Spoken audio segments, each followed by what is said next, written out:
We have to keep this going. The video looks phenomenal. See, there's a difference between Black Star Network and Black-owned media and something like CNN. You can't be Black-owned media and be scared. It's time to be smart.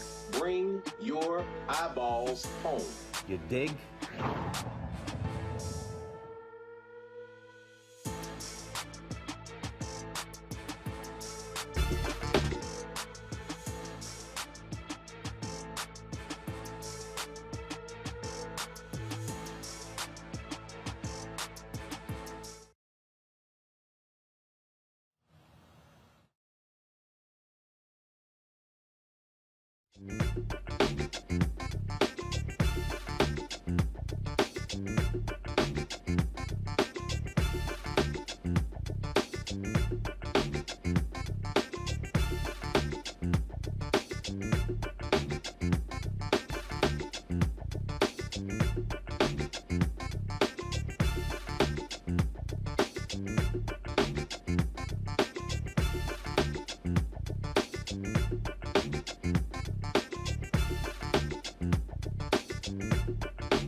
Today is Thursday, April 28, 2022. Coming up on Roland Martin Unfiltered, broadcasting live from Los Angeles right here on the Black Star Network. Las Vegas Raiders owner Mark Davis says he will welcome Colin Kaepernick with open arms if his general manager and coaches want him on the team. We'll talk about a glimmer of hope of Colin Kaepernick returning to the National Football League. Also, there are just a few days remaining in South Carolina's hate crimes bill to pass. The bill is named after the State Senator Clementa Pinckney, one of the folks who was killed during the massacre at Mother Emanuel. We'll talk with the South Carolina representative about why is it taking so long to pass it in that particular state. Also, Dr. Anothy Fauci says that we are out of the emergency pandemic phase, but COVID is still not over. We'll talk to a geneticist who will explain what it means to be in an endemic versus a pandemic phase of COVID. Also on today's show, the FDA is cracking down on menthol cigarettes and cigars. We'll tell you what is coming up. And in today's Where's Our Money segment, we'll talk with Senator Sen.Kaine of Virginia about how they are trying to get these asset management companies to be more transparent when it comes to who is controlling these companies. After spending decades in prison, a black man in Florida is free. His only crime? Having the same last name as the actual perpetrator. Folks, it's time to bring the funk on Roland Martin Unfiltered, live from Los Angeles. Let's go. He's got it. Whatever the miss, he's on it. Whatever it is, he's got the scoop, the fact, the find. And when it breaks, he's right on time and it's rolling. Best believe he's knowing. Putting it down from sports to news to politics. With entertainment just for kicks, he's rolling. It's on go, roll, y'all. It's Roland Martin, rolling with Roland now. He's funk, he's fresh, he's real, the best, you know he's Roland Martin now.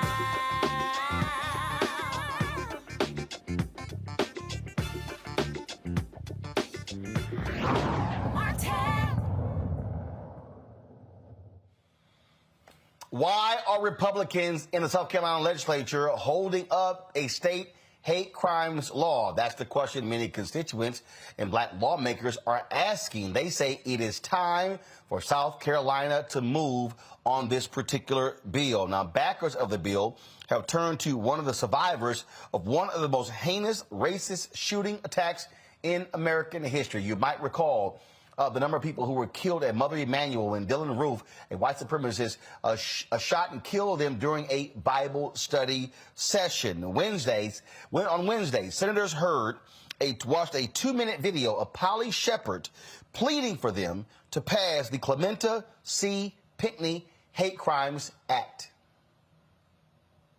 Hello, my name is Polly Shepard, and I am a survivor of the Mother Emanuel massacre. On June 17, 2015, I looked into the eyes of hate when Dylan Roof told me to my face that he would let me live so I could tell the story. So I'm telling you the story now that hate killed your colleague and my former pastor, Reverend Clementa Pinckney.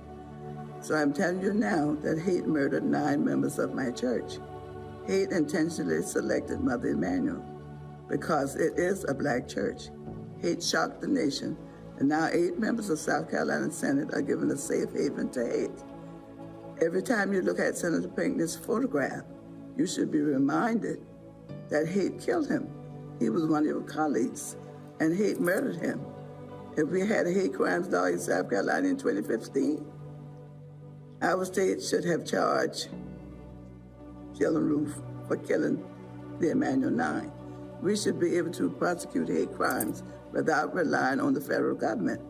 So today, I sadly ask my senators, Brian Adams and Larry Grooms, who represent me in Berkeley County, and Senators Cash, Clymer, Garrett, and Loftus, and Rice, why are you holding up this bill? What is wrong with protecting us from hate crimes? Please remove your objection so this bill can pass today. As a survivor of an infamous crime, I ask the South Carolina Senate to pass a hate crimes bill today. The time has come to do right, because it is right. Thank you.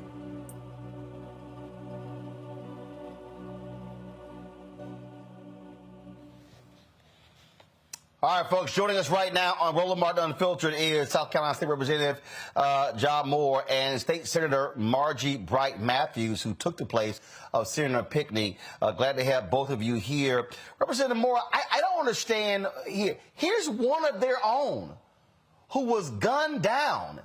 It's clear.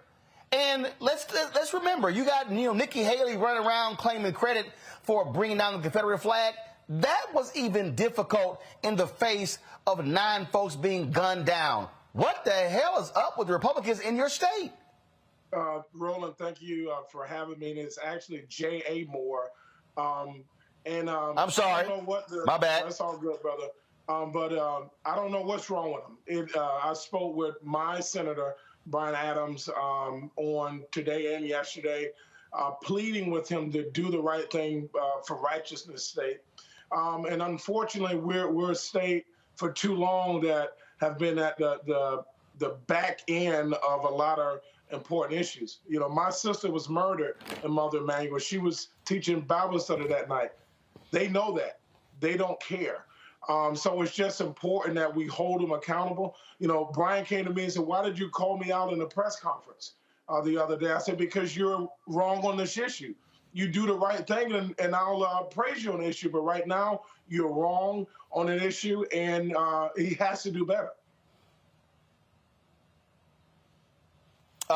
Look, I mean, it makes no sense to me, again, that we're sitting here, dealing with this particular issue. It makes no sense at all. Senator Bright Matthews, what is it going to take? First of all, what's the holdup? Why are they standing in the way? Hate. Simply hate. They're standing in the way because there's to me, a mandate to do everything to not pass hate crimes. I brought it to the Senate floor. By the way, thank you for having me here. I am the senator that replaced my dear friend, Senator Clementa Pinckney. And this should be a no-brainer as I see it. The reason why they're standing in the way is I think there's a new atmosphere, political atmosphere in this country today. It seems that ever since the Donald Trump era, they have decided that they're going to pursue his mandate and his mission, and they're standing in the way of it. Need I remind you that several years ago, one of their own colleagues who used to be a solicitor filed the same exact bill, and it didn't go through the House. But yet now they're standing in the way of the hate crime bill. So you believe, Senator Bright Matthews, that the problem here is that you have Republicans who, frankly, they don't necessarily believe in hate crimes laws? Well, we have the new, far crazy right-wing Republicans that are more like the Marjorie Taylor Greens. And those are the ones that have filed to stop this hate crimes bill from even being discussed on the Senate floor. They've objected to it. And until the leadership says, we're going to, even though you've objected, we're going to bring it to the floor, we don't have a chance. Senator Shane Massey is the leader of the Republican Party, and he vehemently says they don't have an appetite, was what we were told. They don't have an appetite to bring this bill to the floor to be argued. Wow. So walk us through this. Has it passed the House? Is it being held up in the Senate? Has it not moved in either chamber? It passed the House. It came over to the Senate, and then the Senate overwhelmingly passed it out of judiciary. And as soon as it hit the Senate floor, those same radical right Republicans, they immediately objected to the bill. And it has been held up for months since then. Wow. So, Representative Moore, what more are y'all doing? Are you organizing folks to come to the state capitol? Are there white constituents in these folks' districts who believe this bill should become law? Definitely. I mean, we're doing all of the above. There's going to be a lot of phone calls made over the weekend to those 8 senators. I will be definitely making personal phone calls to both Brian Adams and Larry Grooms. And again, Brian is my state senator. It's appalling to me. And one of the reasons that Brian gave me for not passing this legislation, he feels that, or the reason he gave, is that it's going to negatively affect African Americans and minorities and poor folks if this bill passes, which is just not true. It's just another way to not do the right thing. But we're going to hold them accountable. They're trying to tire us out and do all of these crazy tactics, but we're no ways tired. Roland and Senator Bright Matthews knows as well that we're strong fighting people in the state of South Carolina across this country. So we're asking all of our constituencies, not just here in South Carolina, but across this country, to make their voices heard. We have to do it. We can't be the last state in this union after my sister and 8 other souls were murdered because of hate. It's just ridiculous for me. I just cannot believe it. It disgusts me, but we're going to fight like hell to make sure we change it. Well, look, please keep us abreast of what happens there. So much certainly needs to be done. And yeah, you're absolutely right, Senator Bright Matthews. We're seeing this all across the country, how Republicans are leading, how they are choosing to, frankly, not give a damn about civil rights and things along those lines. And this is what this party is all about today. That's right. All right. I want to thank both of you. Keep up the good fight. Thank you very much. Thank you so much for having us, Roland. Bye-bye. Thank you very much. I want to bring in my panel right now, of course, to join us for today's conversation. First and foremost, Dr. Larry Walker, Assistant Professor, University of Central Florida, Reese Colbert, Black Women Views, Dr. Greg Carr, Department of Afro-American Studies at Howard University. Glad to have all three of you here. Look, Larry, you're dealing with this in Florida, where you have these Republicans who do what they do, and you are seeing an emboldened white supremacist vision in the the Republican Party that was there as a result of Donald Trump being president. And so that's what we're seeing right now. We're seeing how they lead. And I keep telling people what these people want to do if they are in power has nothing to do with respecting the rights of African Americans. No, it doesn't, Roland. And, it is just what we're seeing we've seen since the beginning of, the Trump administration in terms of issues related to race. It's a full-on attack in terms of issues that, impact African Americans. And, it's great to hear that, state leaders in the state are pushing back on this issue. But, we're in this for the long haul. I mean, South Carolina's they may end up being the last state to pass a hate crime bill at the state level, the way things are going.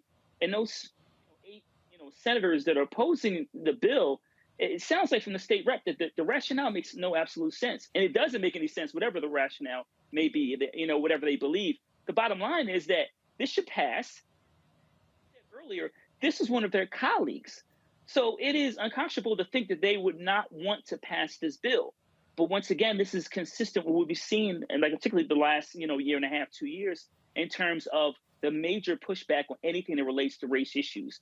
And then also, Roland, it seems like every issue is being tied together, right? So, I wouldn't be surprised to see if there's any of the 8 are suggesting this is somehow connected to CRT, because this is kind of how the craziness we're hearing, like you said, not only in South Carolina, but the state of Florida in terms of issues relating to race. But the bottom line is, for whatever reason, it is part of this, once again, this kind of right-wing pushback on any progressive move they've seen over the last year and a half, 2 years, specifically as relates to, police reform, et cetera. But I'm hopeful that this is because of political pressure they pass the legislation. But I don't believe these senators state senators will step aside. I think that they're gonna make sure it doesn't pass. Folks, here is Senator Matthews speaking on the floor of the South Carolina Senate, holding her colleagues to task, saying, "What the hell are y'all doing? It's literally the bill is named after one of our slain colleagues." Watch this. I was trying to find the appropriate time. On Monday, I had an interesting conversation with one of my constituents in Charleston, and a lot of you know her. Her name is Anita Zucker.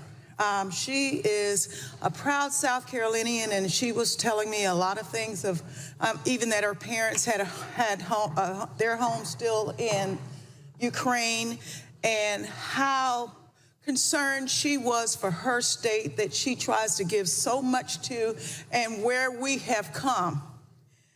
And we talked about what had gone on in Charleston years ago with one of your own, the person who I succeeded, Clementa Pinckney. When I came to the Senate, I came behind him, and I had big shoes to fill. And I wasn't sure what I was going to say this morning, because I've tried following what the creed of the Senate is. We have a hate crimes bill.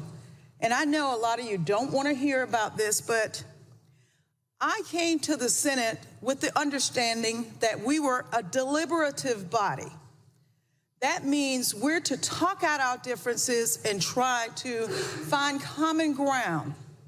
So it was interesting to me that even though one of your senators left this body after making comments on the floor about gun rights, and he ended up being murdered in his church along with his parishioners.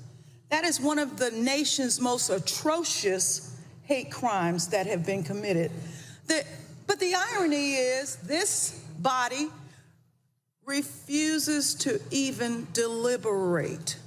The leadership has made a statement that this is not important, that Clementa Pinckney's death is in vain, and that the rest of us, when we stand up, we can be persecuted for representing our constituents.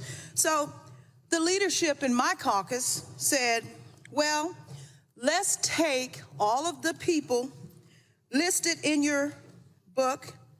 Let's take all of the people that have objected to this hate crimes bill, and you go around and talk to them. What's interesting is the hate crimes bill in our book is the most contested bill before us. Reese, I have made clear that these racist folk in South Carolina don't give a damn if Clementa Pinckney was killed. They are going to advance their white supremacist agenda. They do not believe in civil rights. They don't care about hate crimes. They do not care about black people. At all. I mean, we're using words like colleague, peers. You're none of those things to white supremacists. You're not even a human being. So we're already starting off wrong by not acknowledging the fact that to these white supremacists, you're not even a person. So no, your death means nothing. Yes, your death is in vain if your expectation is that white supremacists are going to stop being racist as fuck. They're demonic, degenerate pieces of shit. This is par for the course. And black folks, as much as I respect the advocacy, as much as I expect the work that's being done to push this hate crimes bill past, the way that you stop hate crimes is not going to be through legislation. It's going to be through consequences.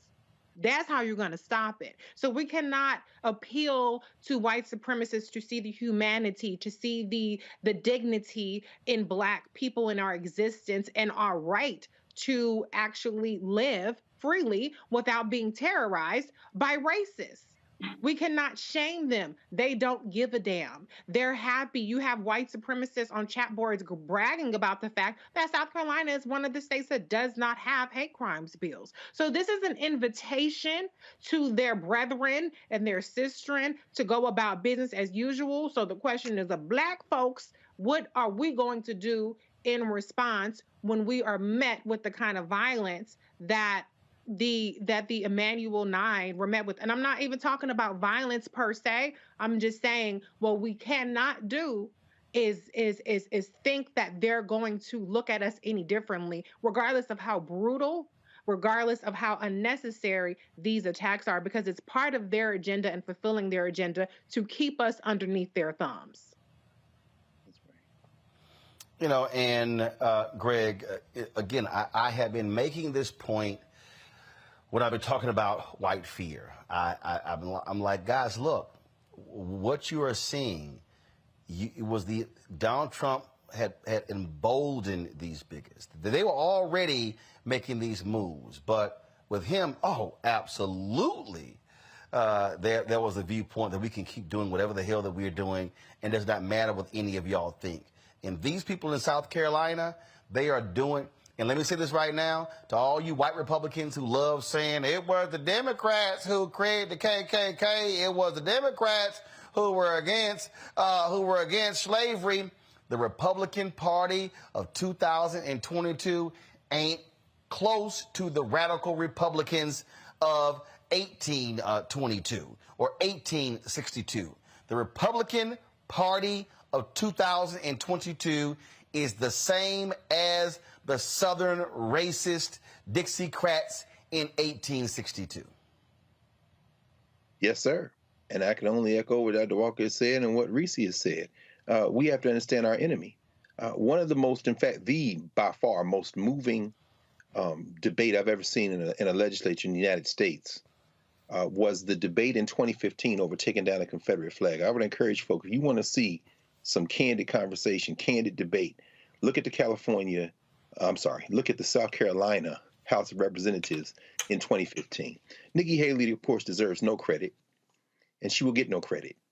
But the one thing I love about the South Carolina legislature, and you're right, Reese, it was very they're very polite in that clip we saw, is that you often see Black people saying the whole thing with their chest.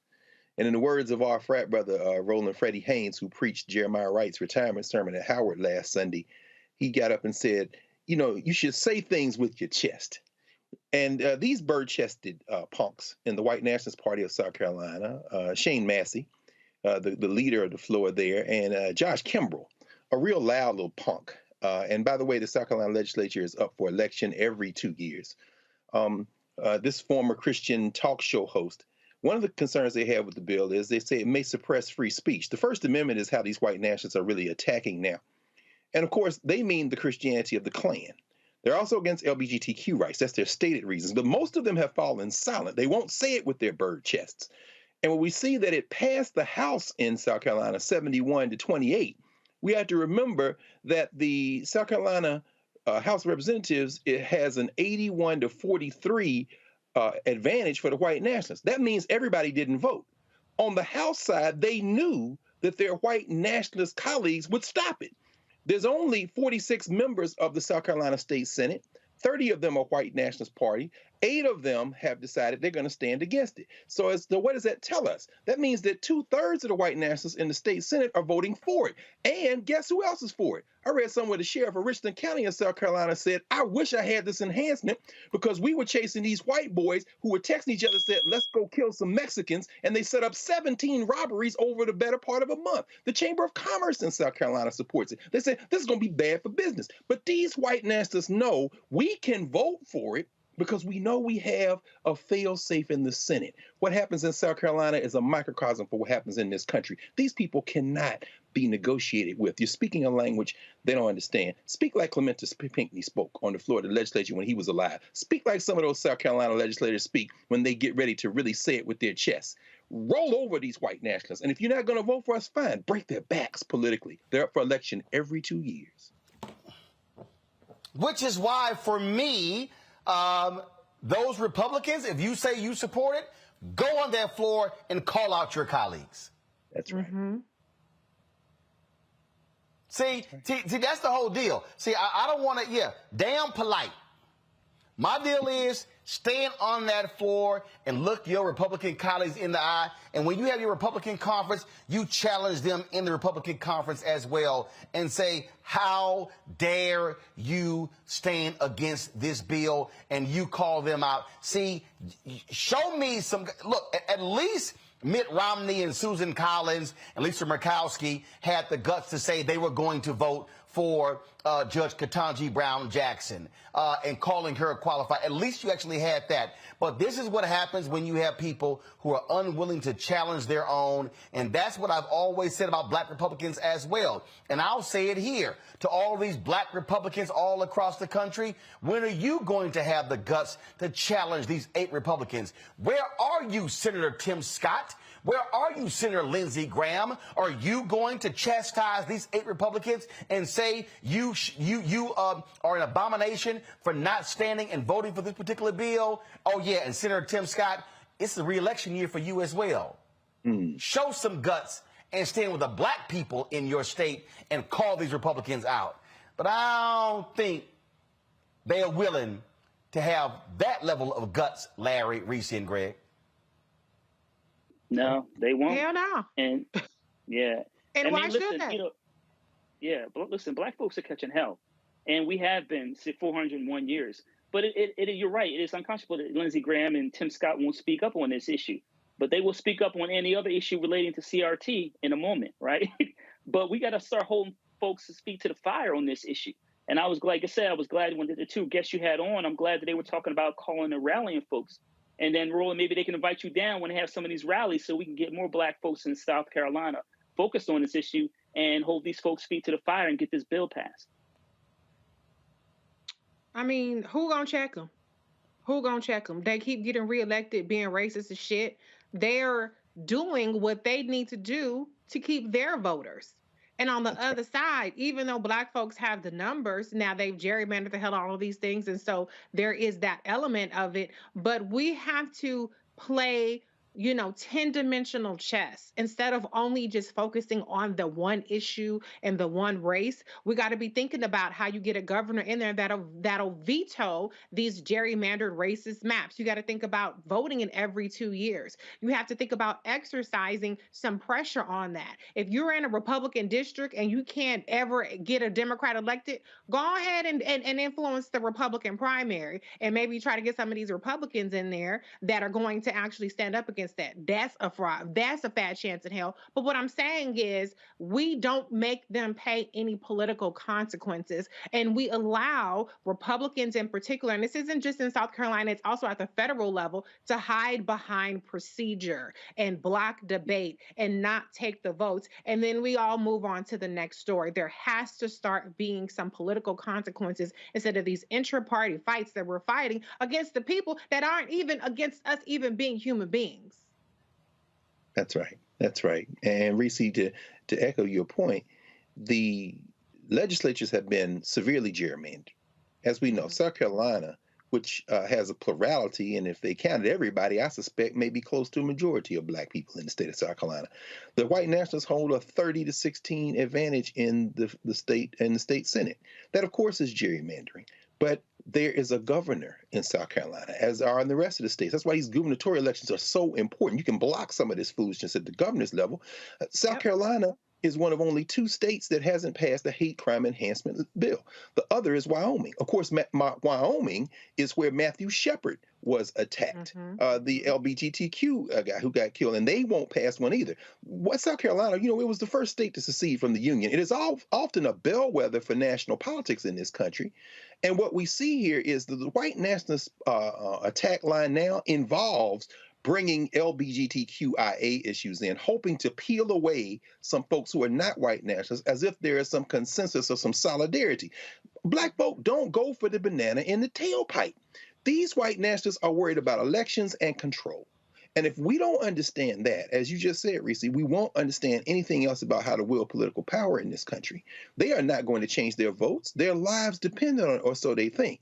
Even when other white folks, Chamber of Commerce, law enforcement are saying, what are you doing? They're saying, we're protecting whiteness from everyone. And that is at the root of the Ku Klux Klan. When they say Christianity, they mean the Klan. These are Klansmen, Klansmen in suits. Well, it is always interesting as I think back to the election when all of these people, Reese, were throwing out all this BS. Trump Platinum Plan, he promised Black America $500 billion. And I'm like, do you dumbasses even know that was the total number of contracts the federal government give? And that's why they were all sitting here. And I still got these people, you sitting here, rolling, you dog Ice Cube. First of all, I didn't dog Ice Cube. I was actually trying to just let them know that, bruh, that plan was not real. And then don't come to me with the so-called platinum plan thinking that you were going to somehow appeal to black people. Now, again, the Republican Party today, and I'm going to say this over and over and over again, whether we talk in South Carolina, North Carolina, Georgia, Tennessee, Florida, Arkansas, Mississippi, Alabama, Texas, Arizona, Idaho, Nebraska. We can go on and on and on. These folks are advancing a white nationalist agenda, period. They don't mind a few token black people standing with them saying, oh, I have conservative values. This Republican Party ain't even the Republican Party of Senator Edward Brooke. This ain't the Republican Party of Clifford Alexander. It's not the Republican Party of Coleman. This ain't even close to that Republican Party. So don't get it twisted. That does not mean that black folks don't challenge and press Democrats. See, I love these people who say, man, you don't sit here and press Democrats. Really? Ask Pelosi. Ask Biden. Ask him when it comes to contracts. Ask the DNC. Ask Watch the your DGA. Ask the DSCC. Yeah. Ask the DCCC. Ask Emily's List. Ask American Priorities PAC. That's about the most silly shit. But what I do know if there's somebody who don't care if my children get educated. I do know if there's somebody who don't give a damn if we get contracts. I do know if there's somebody who don't give a damn if we get beat by cops. I'm sure as hell not going to be falling in line for them and wanting to see them in power. Not going to happen. And can I just say that? Yeah, and here's the thing too. Go ahead. It goes back to what Dr. Carr was saying, the banana and tailpipe. What you have to hand it to Republicans is they're good at messaging. And their messaging is often misdirection. Because we're not talking about hypothetical assaults on Black people from the Republican Party. This is actually enshrined into law with Ron DeSantis, for instance, going after Black people with laser precision and wiping away 2 Black districts. And he dares anybody to do a damn thing about it. If you want to talk about Trump, he paraded Black people, the 2 or 3 Black people that he granted clemency to, and they were at every convention, everything, front row center. Look, Blackies, this is what I've given you. And yet you have Biden, who just commuted 75 sentences and pardoned 3 people. I wrote an article about it, couldn't find a picture of anybody to even include in the article. And so you got to tip your hat to Republicans because they win the messaging war. And when we're in a society that's all chasing memes, chasing clickbait, chasing instant information, whether it's accurate or not, that wins. And so the message to the Democrats is you got to tout your wins, and not in a way that's a 15-page fact sheet. You got to get out there and be visual and be vocal and be disciplined and be relentless. Otherwise, we're heading for a beating to the white nationalist party, and that's curtains for all of us. Indeed. All right, folks. Some of you are sending me tweets saying that the app is not showing today's show. I'm on it. We're gonna be looking into that to figure out what's going on with the app, why it's not showing in the top of the screen, and so we'll do that. Folks, if you're on Facebook and YouTube, be sure to hit that like button and that share button. We should easily be hitting 1,000 likes in the first 30 to 45 minutes of the show, first hour of the show. So let's get it going. Going to a break. We come back more on today's show. Also, if you want to support us in what we do, download the Black Star Network app. Apple phone, Android phone, Apple TV, Android TV, Samsung TV, Xbox, Amazon Fire, also Roku. And you want to join the Bring the Funk fan club, every dollar you give goes to support this show. Please do so. Cash App, $RM Unfiltered. PayPal is R Martin Unfiltered. Venmo is RM Unfiltered. Zelle is Roland at RolandSMartin.com. Roland at RolandMartinUnfiltered.com. P.O. Box. Send check and money orders to P.O. Box 57196, Washington, D.C. 20037-0196. I'll be right back.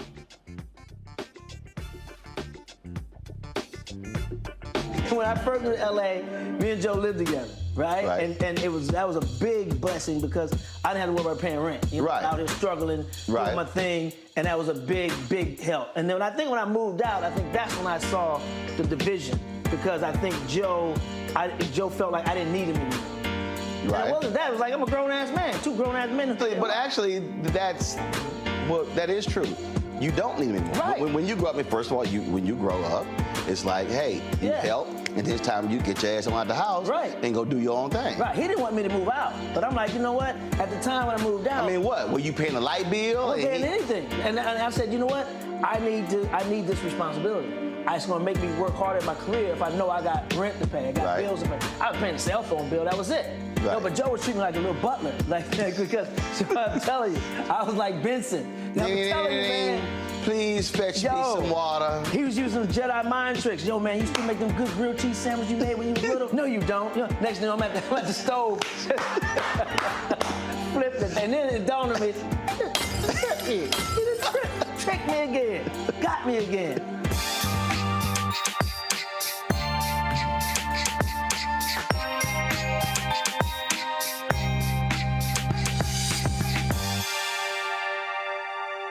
On the next Get Wealthy with me, Deborah Owens, America's Wealth Coach, financial literacy. Without it, wealth is just a pipe dream. And yet, Half of our schools in this country don't even teach it to our kids. You're going to hear from a woman who's determined to change all that, not only here, but around the world. World of Money is the leading provider of immersive financial education for children ages 7 to 18. We provide 120 online and classroom hours of financial education. That's right here on Get Wealthy on Black Star Network. This week on The Black Table with me, Greg Carr, reparations. Is it finally time? Two of the country's foremost authorities on the subject will join me to try to answer that very question. A powerful installment of The Black Table with me, Greg Carr, right here, only on the Black Star Network. Hi, I'm Israel Houghton with Israel and New Breed. What's up, what's up? I'm Dr. Ricky Dillard, the choir master. Hey, yo, peace world. What's going on? It's Celeb King of R&B, Raheem Devon, and you're watching Roland Martin, Unfiltered.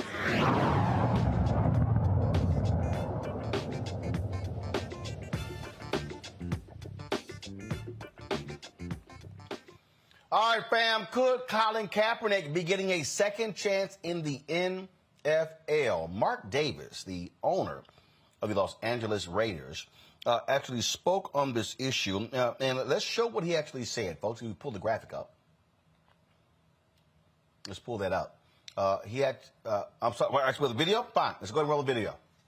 Colin Kaepernick, you have been on record saying that you would be open to him becoming a Raider if the coaching staff felt that he was able to contribute to this team. Where do you stand that Colin is going around basically trying to show people that he can still play football?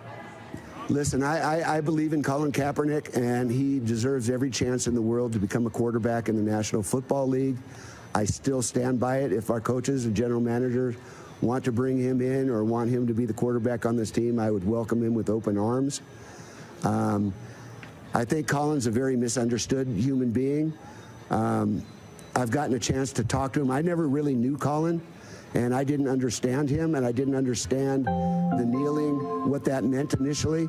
Over time, I have learned a little bit more about it, and I understand where he was coming from, and he's got a message for society as a whole. There's people that I'm very close with. Tommy Smith is somebody who back in 1968 made a nonviolent gesture to let people know that, yeah, I might have won the gold medal, but there's a lot of problems left back in America that we got to fix.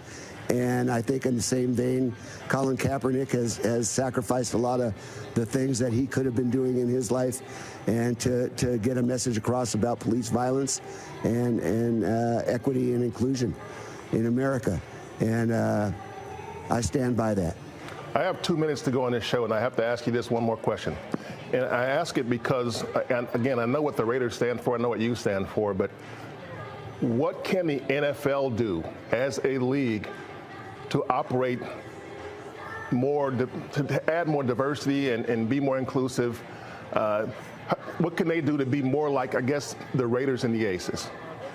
Well, let me say this. I don't know what the league can do as a whole. I really don't, because it's a bunch of individuals. There's 32 individuals that own the teams, and then there's, a number of people that are in front offices in the teams. But what the Raiders are doing, what I'm doing right now is we're building a 80,000 square foot warehouse next door to us right now, next door to the Raiders. We're turning that into a basketball offices and practice facility for the Aces so that they'll have a world-class facility to work out of. But we're also building the Al Davis Eddie Robinson Leadership Academy. And that is a thing that grew out of the National Football League's diversity program, where they wanted each team to spend $5 million over the next 10 years on diversity and inclusion.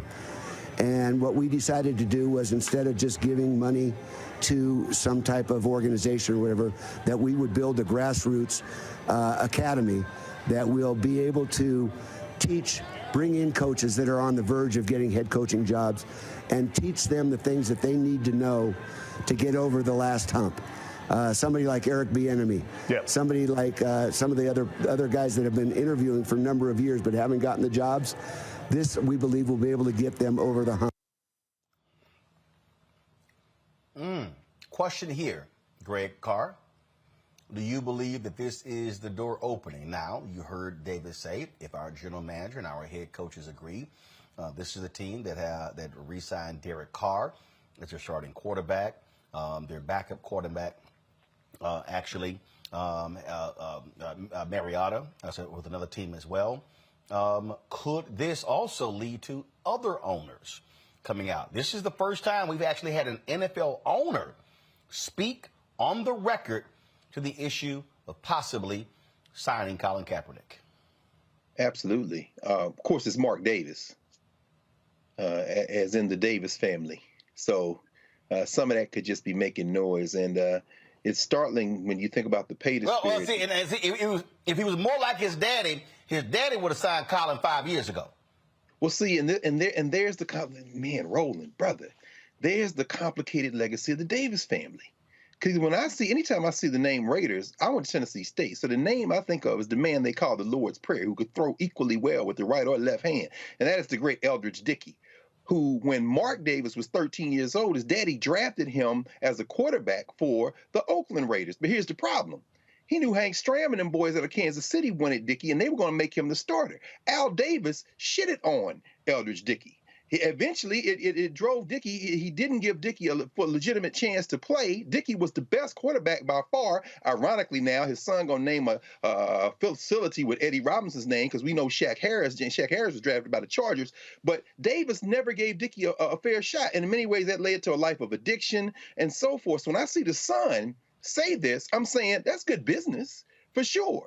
You're a WNBA owner, so you should also be speaking up, though she didn't play for your team. One of the reasons she was overseas in the first place because the WNBA doesn't pay its players, and that would be Brittany Griner. You need to say something about Brittany Griner. So when I see Davis, I automatically have a grain of salt because he's an astute businessman. How do you know what the kneeling wasn't about when your daddy drafted one of the first black quarterbacks in the history of the AFL or the NFL? Finally, this.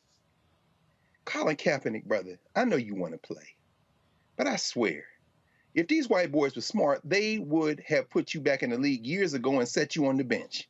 You should just retire, man, and continue this social justice campaign, because Davis is now sniffing around the answer to how you might be able to mute some of this black movement that you have become the face of.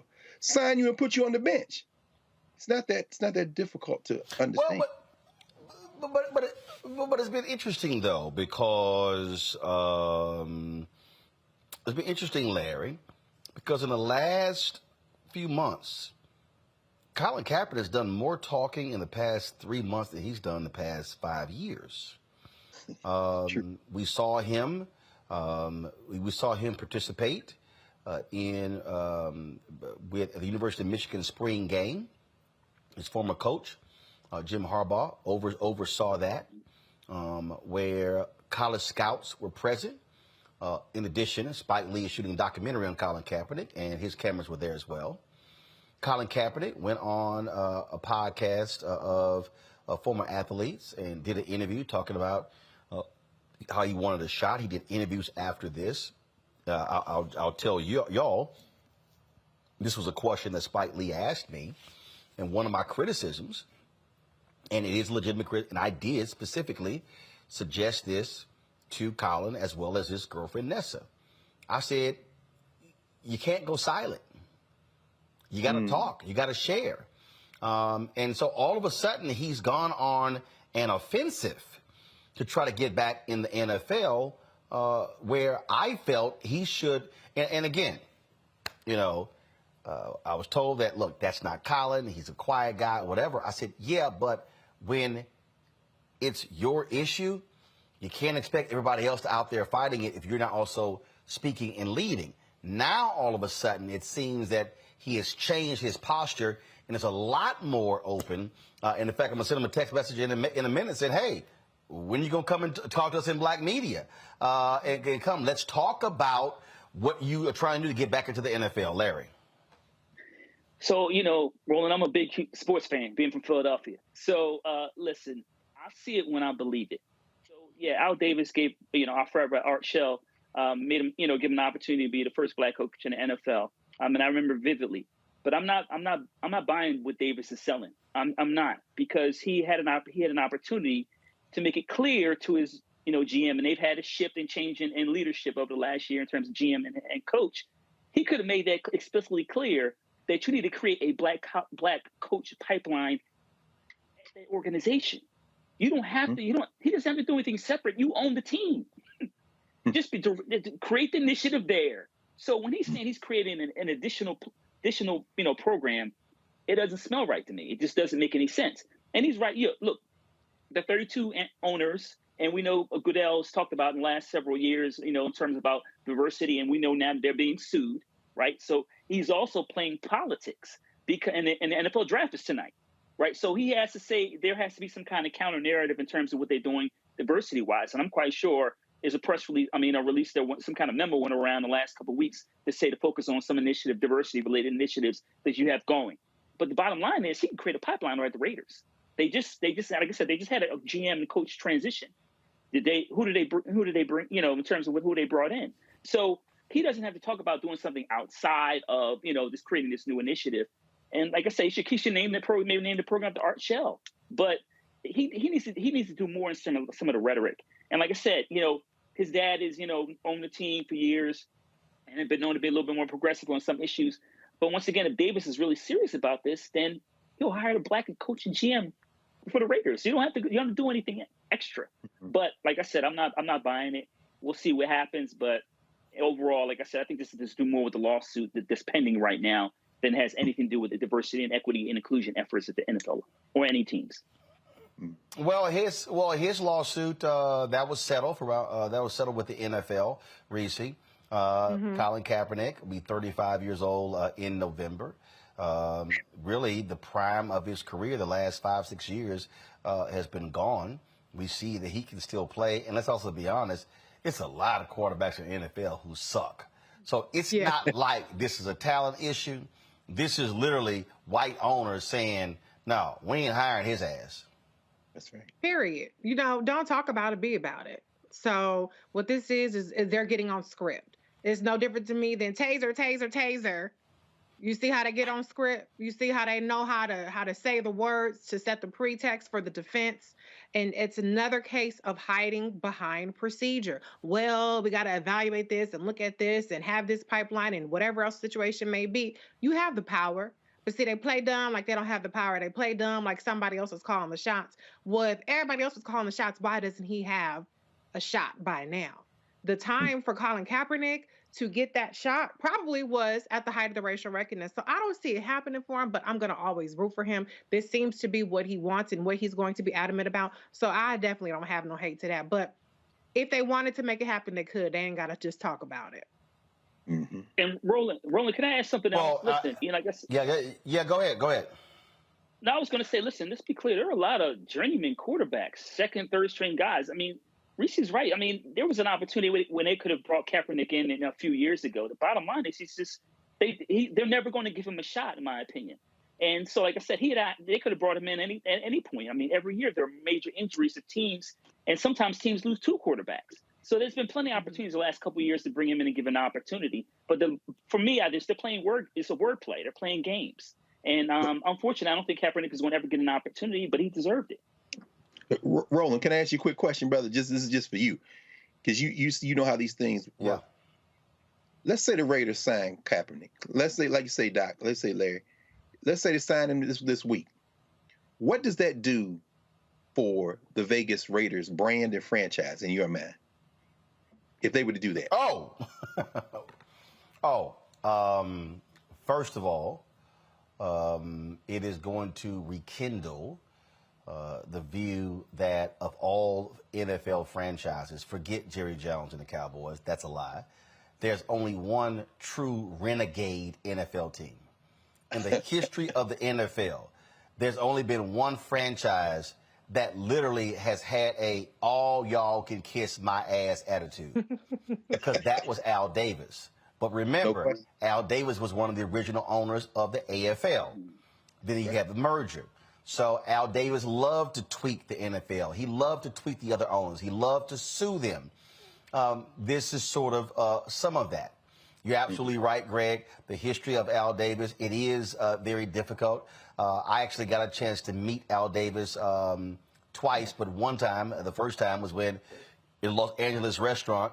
He asked me what high school I went to. I told him, and he immediately began to name the black football players that he recruited out of Houston, out of Worthing, out of Yates, out of the schools in Beaumont. Cliff Branch, of course, was one of those players that was as a product of the Houston Public Schools. He also was the one who benched Marcus Allen, told the coaches don't play him, damn near for 5 years. But then he also hired Art Shell as the first black head football coach in modern NFL history. And so it is a complicated history. Here's what will happen. If you think the Raiders merchandise is hot right now, wow. Folks, listen to me. Already, Colin Kaepernick was #1 in merchandising when it came to his jerseys in the NFL. Trust me. The Raiders would be the talk of the NFL. The Raiders would sell more #7 jerseys, not quite sure what Derek Carr's number is, if Colin Kaepernick would have the #7, but they would sell more jerseys. They would be the #1 franchise. And here's the deal. You would see Las Vegas Raiders Colin Kaepernick gear all over the country. Wow. So from a branding standpoint, it would be one smart move for those coaches to say, look, and I said this at the Reese's point, but I could have signed him a long time ago. This is all about the owners. They could have signed him as a practice squad player. All of these people who said, oh, he was demanded to be a starter, that's a lie. He wasn't. But the owners were like, no, hell no, it's not happening. So it is, and again, I'm not, unless something happens, I believe that's one thing. It's sort of like when I told General Motors, putting what you want to do in a press release is one thing. I will judge you on the direct deposits that you make. I told Deborah Wall, that a chief marketing officer, directly. I will judge you on the direct deposits you make, not what you put in a press release when it comes to black-owned media. So the same thing will happen with the Raiders, but it is a chink in the armor to have an NFL owner come out and publicly say what they did. Now what's going to happen is this here. We now, as fans, get to see who plays quarterback for the Raiders. Who's the #2? Who's the #3? Do they suck? If they do, why y'all not bringing Kaepernick in? So the fact that Davis is saying this on the eve of the NFL draft says a whole lot, and so it's something that we definitely will pay attention to. And if you're the Seattle Seahawks, where Pete Carroll was talking about where they were close, y'all suck anyway. Y'all, right. First of all, if they had any sense, if they literally had any sense, they would actually sign Colin Kaepernick to be one of their quarterbacks. And so we'll see what happens there as well. And, yeah, I did send Colin that text message, and hopefully he'll hit me back as to whether or not. So, yeah, I literally just invited him to sit down for the interview here on Roland Martin Unfiltered to talk about his desire to keep playing in the NFL. Last thing, I got to Las Vegas on Sunday for the National Association of Broadcasters. The day before, Colin Kaepernick had his Know Your Rights camp in Las Vegas. Some of y'all didn't know that. Now y'all do. All right, got to go to a break. We come back. We're going to talk about COVID. What's endemic? What's a pandemic? Is it still a problem? What's going on? Dr. Anthony Fauci says we're moving out of the serious phase, but he still ain't going to the White House Correspondents' Dinner. I call it the White House Correspondents' Dinner, taking place on Saturday. He's like, that could be a super spreader event. I don't know, about 3,000 people. He's like, yeah, I'm staying at the crib. Well, I'm staying at the crib because it ain't no event for black folks. But anyway, we'll discuss that next with a cardiologist. You're watching Roland Martin Unfiltered. Again, Facebook as well as YouTube. Hit the like button. We should be at 1,000 likes by now. Please support us in what we do. By May 1st, y'all, a few days left. We're trying to hit 50,000 downloads of the Black Star Network app. Apple phone, Android phone, Apple TV, Android TV, Roku, Amazon Fire TV, Samsung Xbox One. We also have fixed the problem where it was not showing up on the main page of the app. We did that. Why y'all so slow with the graphics? Okay, where are we at? Let's go. Come on. Show it now. Let's go. Thank you. Okay. What's taking so long? Let's go, y'all. Okay. That's the app. Support us in our Bring the Funk fan club. Of course, send a check or money order to P.O. Box 57196, Washington, D.C. 20037-0196. The Cash App is $RM Unfiltered. PayPal is R Martin Unfiltered. Venmo is RM Unfiltered. Zelle is Roland@RolandSMartin.com. Roland@RolandMartinUnfiltered.com. We'll be right back.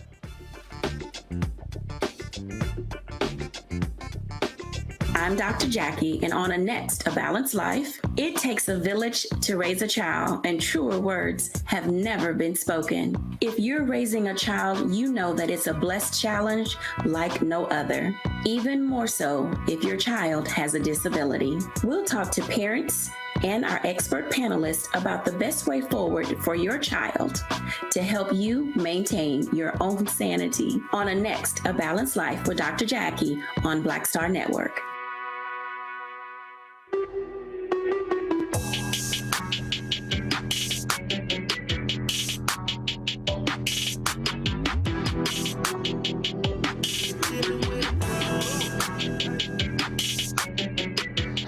Patrol Grooming is a black-owned men's grooming company that delivers on this promise every day to men everywhere. Everything we do, every product we make, is designed to help you to present your best self. It's a promise they've kept since 1991 when they first introduced the Bump Patrol brand, the #1 men's product for a smooth, bump-free shave and silky skin.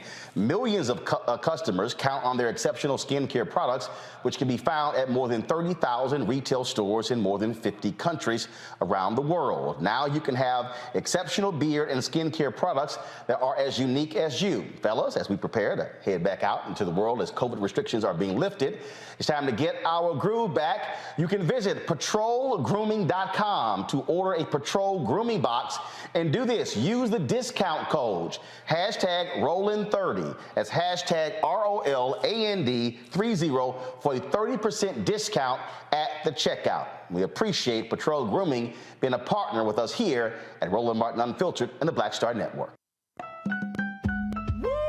We're all impacted by the culture, whether we know it or not. From politics to music and entertainment, it's a huge part of our lives, and we're going to talk about it every day right here on The Culture with me, Faraji Muhammad, only on the Black Star Network.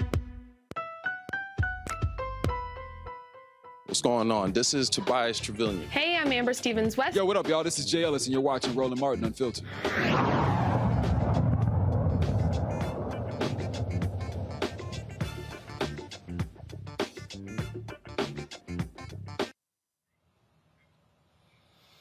All right, folks, the Food and Drug Administration, they are about to make a major decision when it comes to menthol cigarettes as well as cigars. That's right. The FDA is proposing a rule that will ban menthol in the production of cigarettes. Officials say this is necessary to help protect public health. Nearly 19 million people smoke menthol cigarettes, according to the FDA. Most of them are minorities. Folks, in the black community, nearly 85% of all non-Hispanic black smokers smoke menthol cigarettes, compared to 30% of non-Hispanic white smokers. From 2011 to 2018, declines in menthol cigarette use were observed among non-Hispanic white youth, but not among non-Hispanic black or Hispanic youth. Studies estimate that 324,000 to 654,000 smoking attributed deaths overall, and that number would be avoided over the course of 40 years. Of that number, 92,000 to 238,000 would affect the black community. The CDC says overall smoking rates hit an all-time low in 2018. However, smoking is still the top cause of preventable death. Dr. Carissa Baker-Smith, the spokesperson for the Association of Black Cardiologists, joins me now from Ellicott City, Maryland. Glad to have you here, Dr. Smith. First and foremost, one of the things that is happening right now, there is an effort underway where you have some black civil rights organizations who disagree, saying the FDA should be targeting things that white people smoke. Why are they targeting menthol for African Americans? You have some people say also this could actually impact African Americans when it comes to policing if people are selling menthol cigarettes, things along those lines. And so it's been very interesting. Like I've even had folks reaching out to me trying to get on African American lawyers and and civil rights people arguing against the FDA ban. In fact, I believe Reverend Al Sharpton even sent a letter to the Biden administration opposing this FDA action. Okay. Well, can you hear me okay? Yep, we're good. Perfect. So let me just first begin by saying thank you for allowing me to be on your show today. Smoking is a major risk factor for cardiovascular disease. So any argument about allowing its use in any form really has to be approached with some caution. Cigarette smoke is and use of tobacco products is one of the most preventable causes of heart disease. And we know that is associated with about $15 billion per year in a preventable death and cost to the U.S. Society. So this idea that we're inappropriately targeting African Americans, I think, we have to look at who's being affected and how do we best reduce risk for use. So if a particular portion of the population is using menthol containing products, and we know that tobacco use is associated with increased cardiovascular disease, for health equity purposes, it would make sense to reduce the availability of menthol containing products. That's my first point. The second point is, this proposal that's coming down from the FDA is not meant to, in some way punish or go after members of the Black community. It does target producers and manufacturers and wholesale, those who are selling these products, but not the individual. What this is really meant to do is, look, we've all been teenagers. You don't know what you don't know. Being able to restrict those things that are harmful, that could have a long-lasting impact on one's heart health, it makes sense.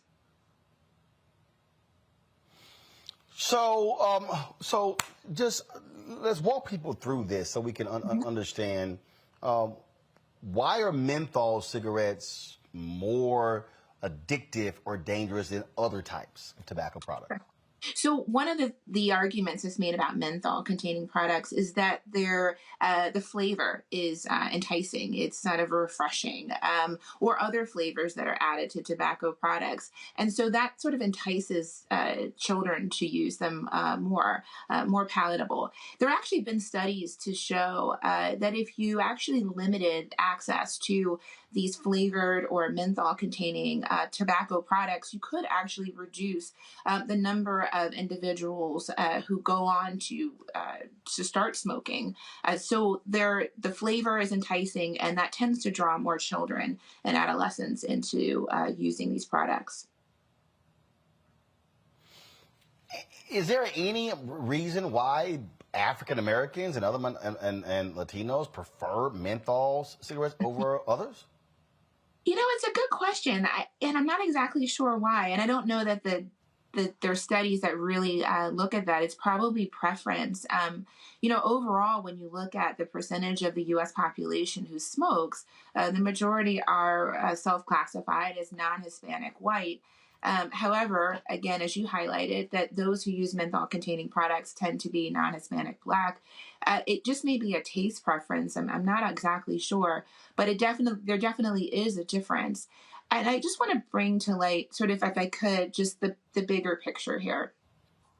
Cardiovascular disease, which is disease that affects your coronary arteries, it's what leads to heart attack, stroke, heart failure. These are largely preventable causes of death. So the heart-healthy lifestyle of eating right, exercising, keeping your blood pressure, cholesterol, glucose, your blood sugars under control. But a part of that also is not using tobacco products and not smoking. So if we can do those things beginning in our adolescent population and our teenagers, we actually can reduce heart disease burden. And we know that African Americans are disproportionately affected by cardiovascular disease burden. Think about family members, relatives, neighborhood members who have died of heart failure, heart attack. some of that was preventable. And one of the causes of this preventable problem is smoking. Well, this is certainly going to be quite the contentious decision. We're going to keep covering this thing as well. And so we certainly appreciate you joining us, sharing your thoughts and perspective on this, Dr. Smith. Thanks a lot. Thank you. All right, I'm going to go back to our panel here. I'm going to start with you, Reese. It's a very interesting argument. So I was texting Mark Morial, the CEO of the National Urban League, and he said, they support this FDA decision. But again, you have Reverend Al Sharpton, who's written this letter to the Biden administration disagreeing with this.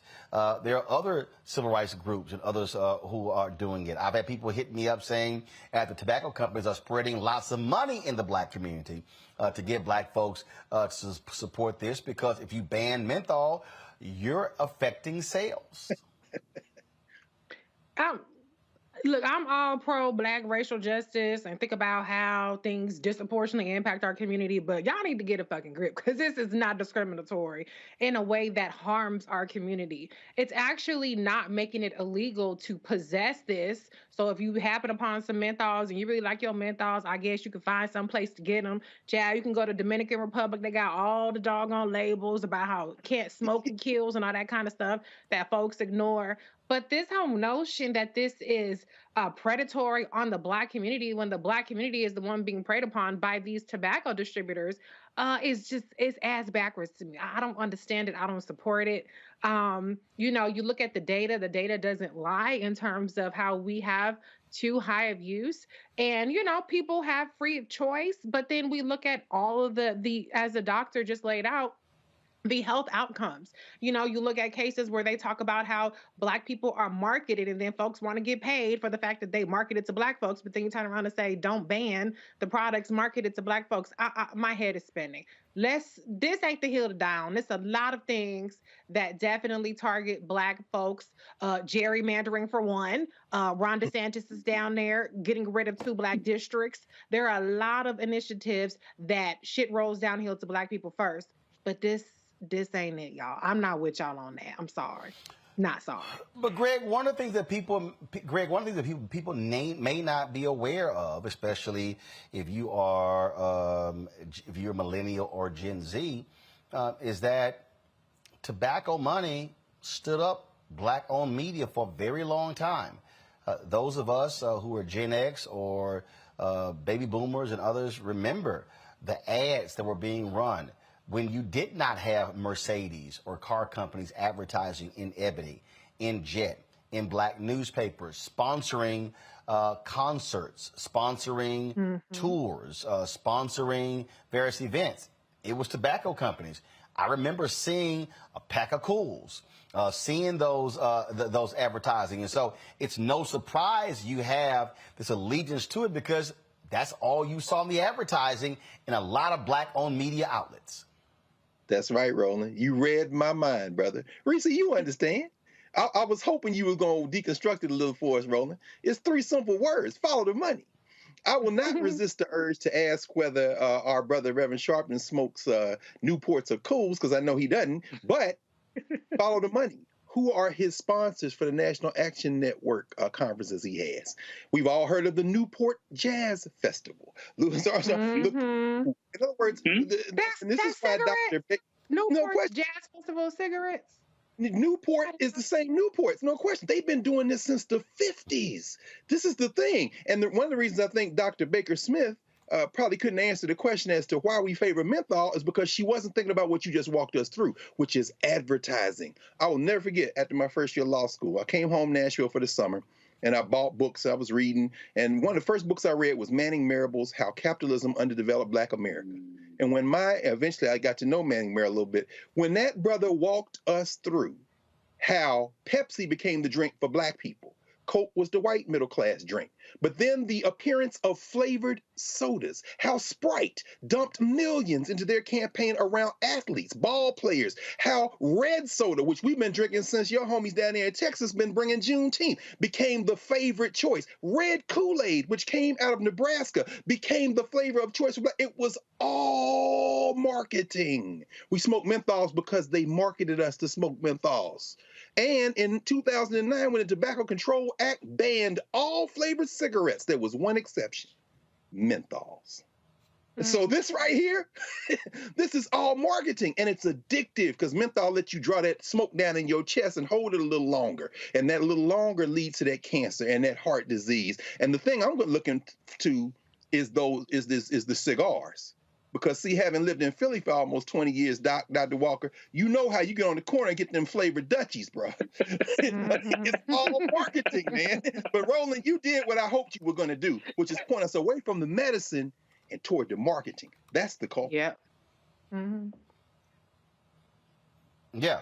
I mean, so that Larry is what we're looking at here, and so it's like I say, it was very interesting when I was folks reaching out to me, and I was kind of like, because see, I remember a few years ago, the National Black Chamber of Commerce got a lot of money. Well, I remember because I had I forgot the guy's name, Harry. It's going to come to me in a second. I had him on Tom Joyner Morning Show.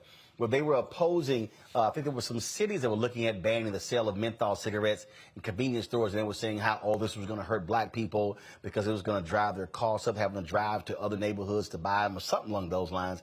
And I was like, did we skip over the black deaths? Yeah. I'm just saying. Larry, go ahead. Listen, Reese and brother Dr. Carr hit on it. Racialized marketing, right? So listen, growing up, right, Ebony Jet or billboards in the black community, you saw a cool brother with a cigarette in his hand, with a sister by his side or something. So when you saw ads like that, you like, yeah, I want to be that brother, right? And we saw them everywhere, right? You talked about the impact, in terms of funding money that black media got. That's where you saw it, right? In some of the publications I just described. And we talked about the jazz, Brother Carr talked about the Jazz Fest and some of these other events. You saw cigarettes marketing all over the black community. Like I said, I grew up in Philadelphia, and I can remember seeing it vividly, right? And I have family members that died as a result of smoking, right? And so many of us had, if you've been around long enough. And so that's why this is so important what the FDA is proposing. And like, listen, you got to follow the money. I go Dr. Carr on this. You got to follow the money. When we hear black folks saying that cigarettes, which kill black folks annually and disproportionately, when you hear people say, I'm opposed to these changes, I would certainly give that person, that group, the side eye. And like I said, we need to take a look at who's funding them, conferences, et cetera, as Brother Dr. Carr highlighted. But listen, this kills black folks. And if it kills fewer black folks, we talk about Black Lives Matter. This is Black Lives Matter. We from a public health perspective, Roland, and this is really important. And for those who don't understand the history, where you just saw Larissa go, what? Newport Jazz? Okay, so I'm just going to read for Newport City, but but follow me here. So this is a piece in the Greensboro News and Record on June 12th, 2015. With Lorillard no more, Newport carries on the company legacy. Years before the Lorillard Corporation created a cigarette called Newport, a woman named Lorillard sparked a powerhouse jazz festival that still looms as the foundation of a cultural movement. The Lorillard corporate name disappears today as Reynolds American completes its $27.4 billion acquisition of the Greensboro-based company, listen to this, and its prized Newport menthol cigarettes. The company name may be forgotten as Reynolds applies its marketing muscle to the already dominant Newport brand, but for jazz fans, Elaine Lorillard might always be remembered as the founder of the Newport Jazz Festival, the musical event that launched a summer tradition for thousands of music lovers and, yes, a cigarette brand. Held in the breezy Rhode Island resort where New England's elite spend summers in mansions they call cottages, the event gave Duke Ellington, Louis Armstrong, Count Basie, and scores of legends a new kind of audience in the summer air. Now, of course, Lorillard was founded in 1760. It is the oldest continually operating U.S. tobacco company, and it was, again, when people don't realize, at that time, you had significant advertising, where you had shows where people were smoking on the air, the kind of money they were actually spending. And so not only that, the women's tennis tour was sponsored by a tobacco product. Yes. Yes. So it was so when you had the lawsuits against Big Tobacco. What was that cigarette, Roman? What was that cigarette, brother, that they had for women? They marketed tab women. I can't think of the name. Wasn't Slim. Virginia Slim. That's right. That's right. Virginia Slims. It's bad that I remember Steve Market. What you say about it was called the Virginia Slims Tennis Circuit.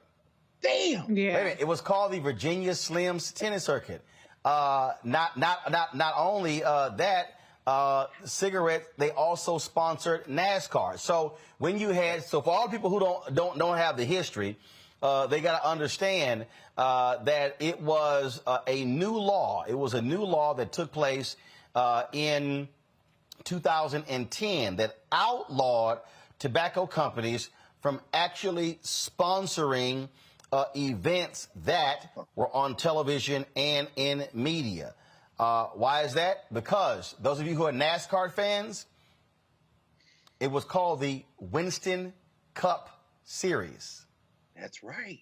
It was literally named after the cigarette brand of R.J. Reynolds. And so for people like, look, we're living in this world now where it's no smoking all over the place. People need to understand how marketing, how advertising dollars, not just to black people, but how in every major endeavor, it was Big Tobacco's money that sponsored concerts, tennis tours, festivals, that sponsored all sorts of events. That is one of the reasons why smoking has been so addictive in this country, because they were immersed in American society where they were sponsoring even network television shows. So we'll see what happens with this FDA ban. All right, folks, got to go to a break. We come back on the show. Where's our money segment? I talked with Senator Sen.Kaine about a new bill to try to get transparency in the pension fund business. It's about damn time. You're watching Roland Martin Unfiltered, broadcasting live from Los Angeles on the Black Star Network.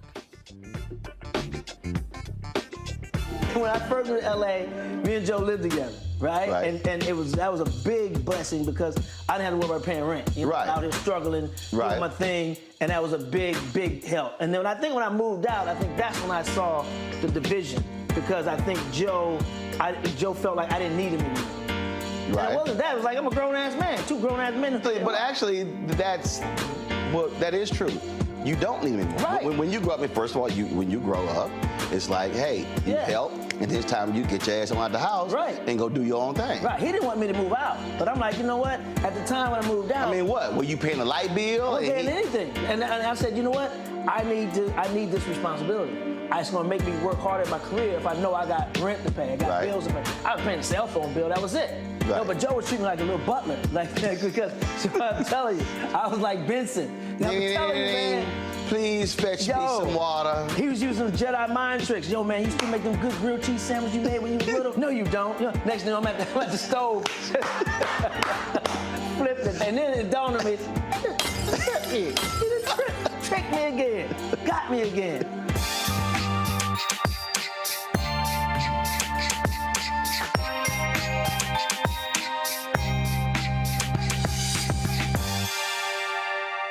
This week on The Black Table with me, Greg Carr, reparations. Is it finally time? Two of the country's foremost authorities on the subject will join me to try to answer that very question. A powerful installment of The Black Table with me, Greg Carr, right here, only on the Black Star Network. What's up, y'all? I'm Will Packer. Hey, everybody, it's your man, Fred Hammond. Hi, my name is Brescia Webb, and you're watching Roland Martin Unfiltered. Ow. Well, I like a nice filter usually, but we can be unfiltered.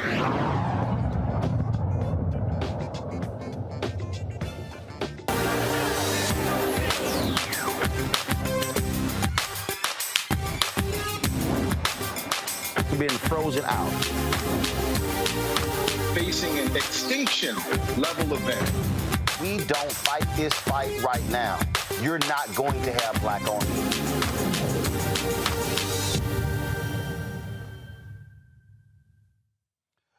A bill to increase diversity in the asset management industry is now being introduced in the U.S. House and the U.S. Senate. The Too Narrow to Succeed Act will direct the Department of Labor to conduct a survey of best practices in asset management for increasing diversity. It would also require federally controlled trust and retirement plans that utilize externally managed funds to release annual reports on the use of diverse-owned asset management firms. The bill was introduced by Virginia Senator Sen.Kaine, New Jersey Senator Cory Booker, and Ohio Congresswoman Joyce Beatty, chair of the Congressional Black Caucus. Earlier today, I talked with Senator Kaine about this bill. All right, Senator Kaine, we have this segment called Where's Our Money for a reason. And I often talk about the fact that African Americans are only getting 1.67% of all federal contracts. $1 billion being spent every year on advertising. Black-owned media is only getting 1%, $51 million.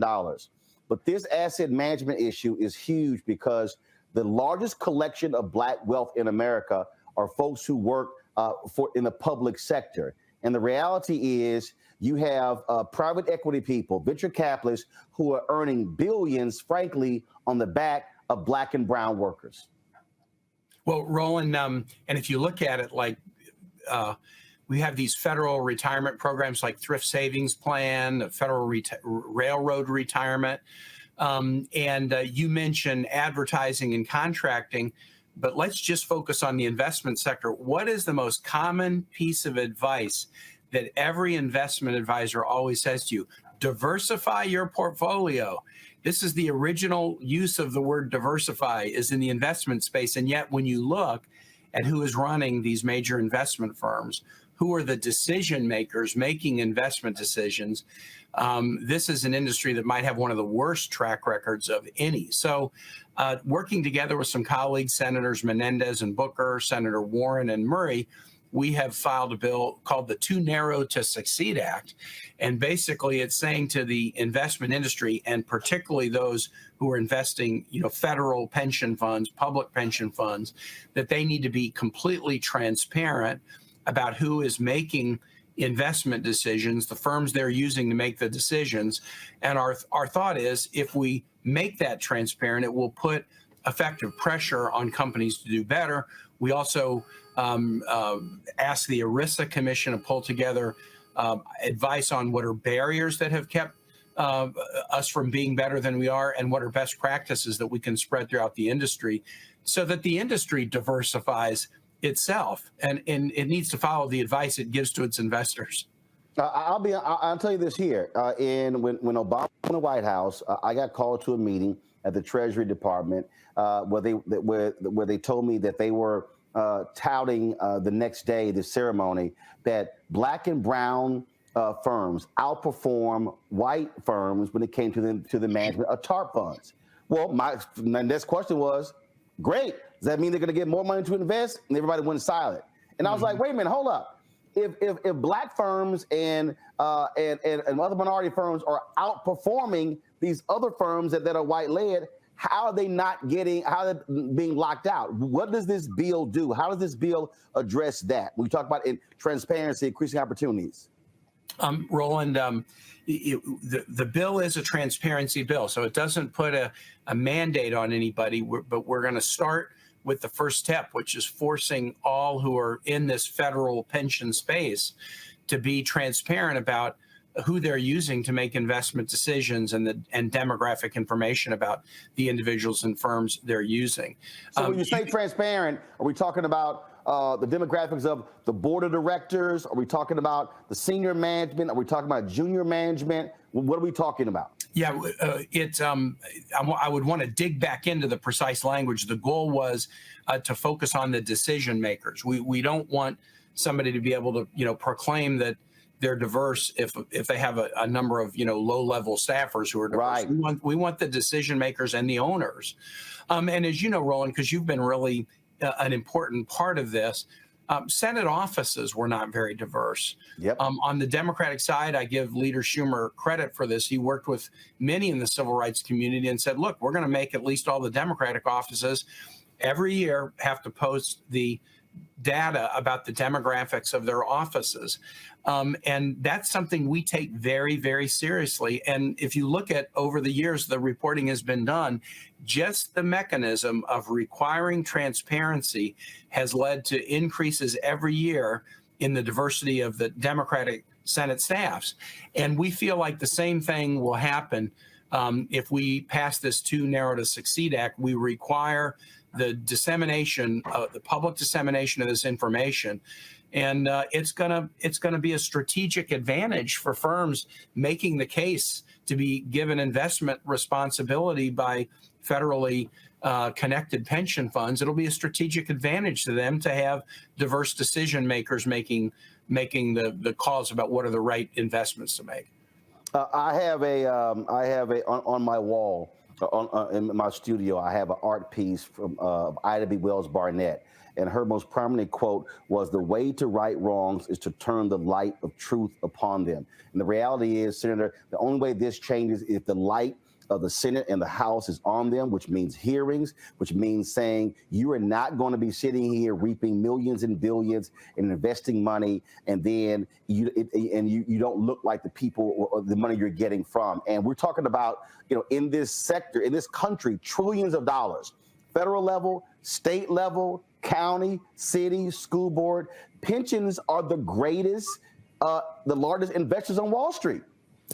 And often, Roland, as you know, the workers who've contributed to the pensions are very, very diverse. And yet those that are managing their money are often among the least diverse industry sector professionals of any industry. And we called it the Too Narrow to Succeed Act for a reason. In my own life, I think data backs this up, but certainly in my own life, when I have been part of decision-making teams that were very diverse, people with different experiences from different regions who might have been born in different countries, different skin colors, different genders, when I was part of decision-making teams that had real diversity, we ended up making better decisions because we could look at a problem or challenge, not just from a preconceived single direction. We could look at it from multiple directions and then really get to the best outcome. And that's why every investment advisor tells you diversify your portfolio. Don't put everything in stocks. Don't put everything in bonds. Don't put everything in one kind of stock in the energy sector. No, you diversify. And by doing that, you not only mitigate risks of bad decisions, but you also increase upsides because you make better decisions. Well, I've been talking about this very issue for years, and so I'm certainly glad to see this. And I hope that the same thing is done in every federal agency when it comes to, especially with advertising, because that's why we in Black-owned media can't grow, can't build capacity, because we're getting frozen out of the dollars. And so the transparency is hugely important. Well, I look forward to doing this one, and you're right. Look, we can use this as a building block for other federal expenditures. Sometimes federal agencies get all caught up in lawyers' advice about what they can do and what they can't do. But I can tell you one thing, anybody can be transparent, and we ought to be transparent. I mean, we saw at the beginning of the pandemic, we weren't getting good demographic data about people who were getting COVID because we didn't have the data systems that even asked that. Who was getting a vaccine? We didn't know.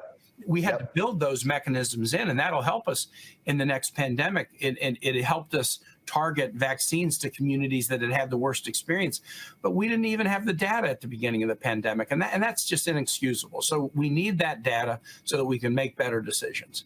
Indeed. Senator Tim Kaine, always a pleasure. I look forward to you coming back on Roland Martin Unfiltered. Look for it. Thanks, Roland. Reese, I want to start with you. As I said in the interview there, this is the issue that I know very well. And the bottom line is this here.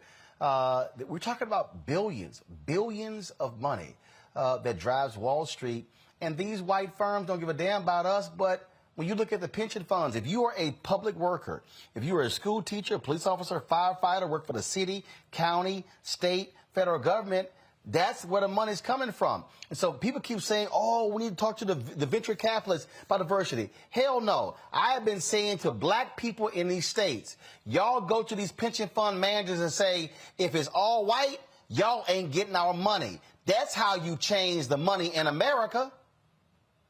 Absolutely. And I just want to point out, too, that there are pension funds or funds, investment funds that are led up by minority and women that have the same return on investment. So this is not a matter of you're sacrificing your money, your returns by going with, people who have a diverse background. And the statistics are just absolutely dismal. I mean, if you're talking less than 2% for women and minority, that means a lot of white women up in that mix. So you know that the numbers for Black people specifically are completely at the floor level. So it's important that, these pension funds, they invest in a lot of things. They don't just invest in stocks and bonds. A lot of things get greenlit from pension funds, from investment funds. And if you have diverse backgrounds of people who are managing them or people who are getting opportunities to even work at these firms, then you can start to change the decisions and the calculations that go into this. Like, for instance, now this isn't specifically an investment fund would do this, but when we talk about diversifying the workforce, it goes back to what you talk about when it comes to marketing and Black media, how they want to show, marketing firms want to show that a certain outlet has a certain number of views or engagement levels or a number of things that shut out Black media, where if they had investments in them, then they would be able to have those same returns and compete with the white channels and things like that. And so we need representation in every facet, and our representation is not to the detriment of the quality of the output of these different firms. Larry, I mean, again, it was a true story. I remember getting called to the Department of Treasury in the Obama administration, and they were touting how diverse firms, Black and other minority firms, how they were outperforming the white firms with the management of top fund money. And that was two Black guys. I literally said, they get more money? I mean, where I come from, if I do better, I get more. Nah, that wasn't the case. So it was like, are you serious? What the hell's going on here? That's one of the things that, again, you have to follow the money. I keep telling people that. We get so, let me be real clear. They want us focusing on mass incarceration. They want us focusing on civil rights and discrimination laws. You deal with the money, all that changes. Mm-hmm. Always follow the money in America. Yeah, listen, money, power, respect, right? So, listen, I mean, who's holding the keys to the castle? That's what this really is all about. And listen, I think Reese was talking about it also in terms of, you talk about, and you mentioned Roland in terms of, at the everyday person, who's paying into that pension, right? But the bottom line is who's the decision makers, and what do they look like, and who interests do they have? Those individuals' money, who are they investing? Their interests. Do they care about what's happening, what they're doing with their money? But I'm glad to see a senator has introduced this bill. I'm glad it sounds like it was a companion bill in the House. But certainly this is an issue my former boss, Congressman Owens, who was on the Workforce Committee, would have been interested in also. But listen, we've got to do more. And like you said, Roland, who's holding the money? And this is, I think, I like what the senator is saying. This is step one, right? So this is step one. We need to make sure this passes. And then step two should be and continue to hold people accountable with more transparency to find out who's, once again, holding the keys to the castle. Because basically, Black folks in particular are always locked out, and we never know what's going on. And, or someone changes the locks, and we can't get in because we think we had a key. So, but the bottom line, transparency is key in terms of who's controlling this large sum of money that's impacting the lives of a lot of Black and brown folks. Indeed. Greg, when we talk about pension funds, again, a lot of times our money, this is where, I've been saying for years, when you mobilize and organize people to say, understand, that's y'all money they're using. They're investing. And pension funds money drives Wall Street. That's right. That's right, Roland. And, you often begin in the 19th century to help us understand some of these things. I think about the Freedmen's Bank and how they really set Frederick Douglass up. They robbed the Freedmen's Bank. These were the funds by Black veterans who had fought their way out of enslavement in the U.S. Army and looked around, and the damn bank was running to the ground by speculators. And fast forward to today, some of the most eye-opening conversations I've ever had in this regard, and I haven't had many, was with my friend Sidney Rabeau, the former president of Howard, who sat for a time on the board of TIAA-CREF. And I'm a teacher, so a lot of teachers, our money is in TIAA-CREF, our little $2-3. And of course, without violating any confidentiality or sharing any inside baseball, what he often would say is it is important for some of us to be in those boardrooms when these investment decisions are made, and not just in terms of return on our investments, but also in terms of influencing policy.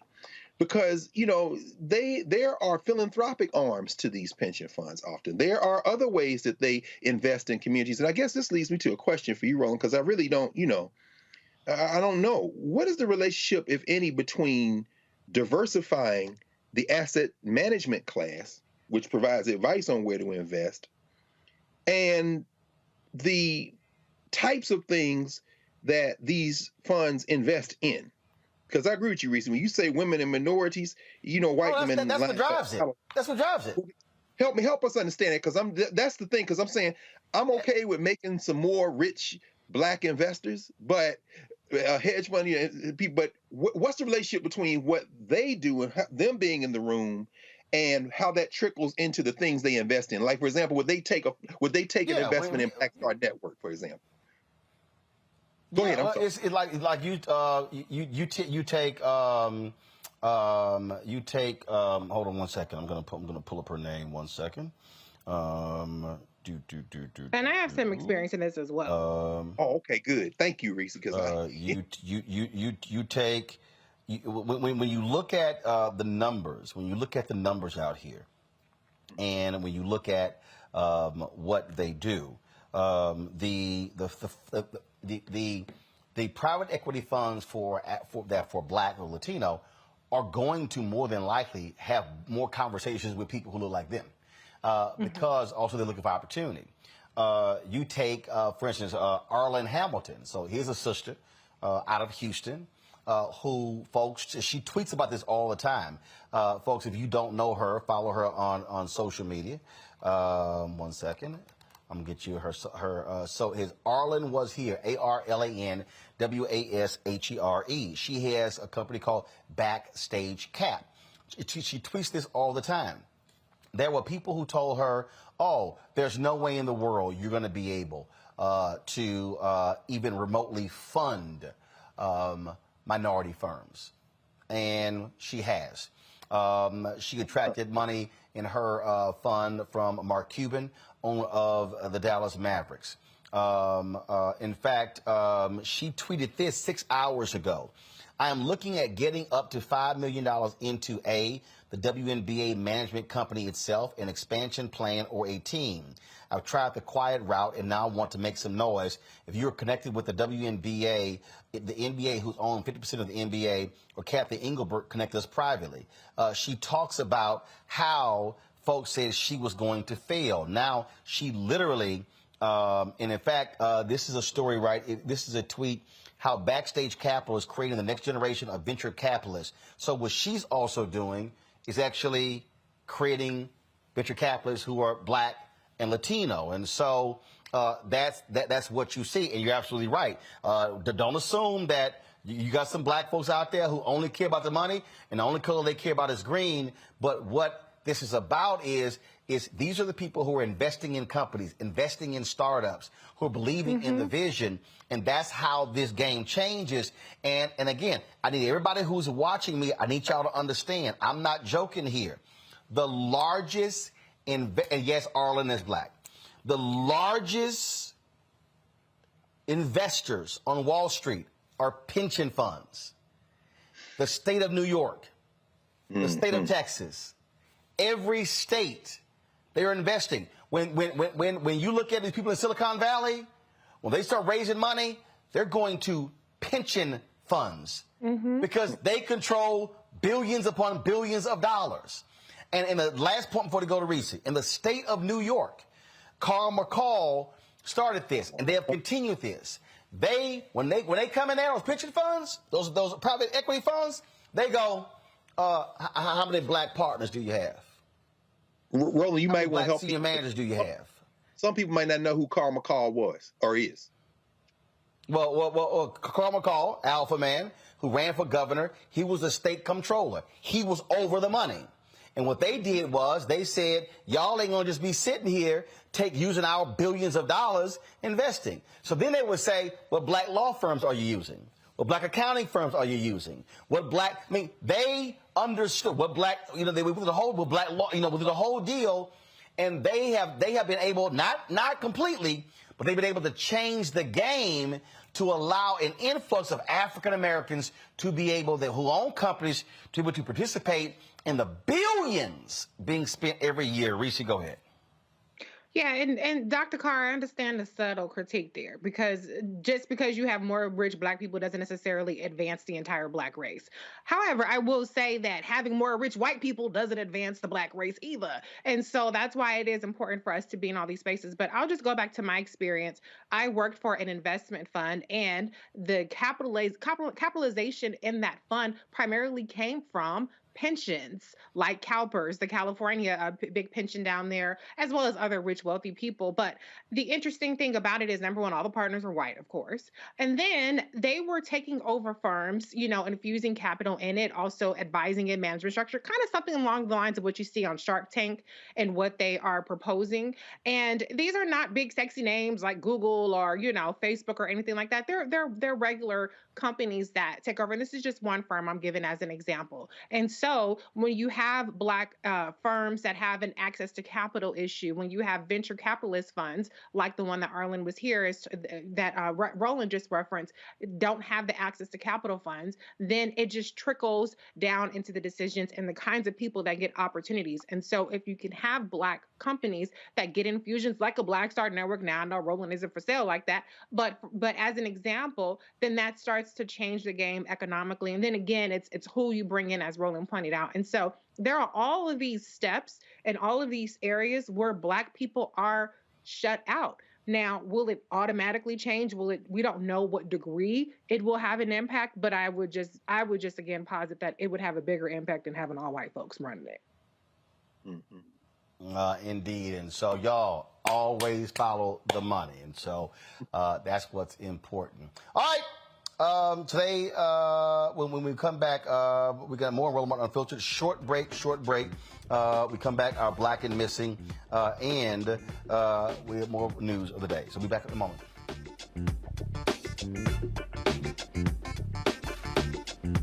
I'm Dr. Jackie, and on Next, A Balanced Life, it takes a village to raise a child, and truer words have never been spoken. If you're raising a child, you know that it's a blessed challenge like no other. Even more so if your child has a disability. We'll talk to parents and our expert panelists about the best way forward for your child to help you maintain your own sanity on Next, A Balanced Life with Dr. Jackie on Black Star Network.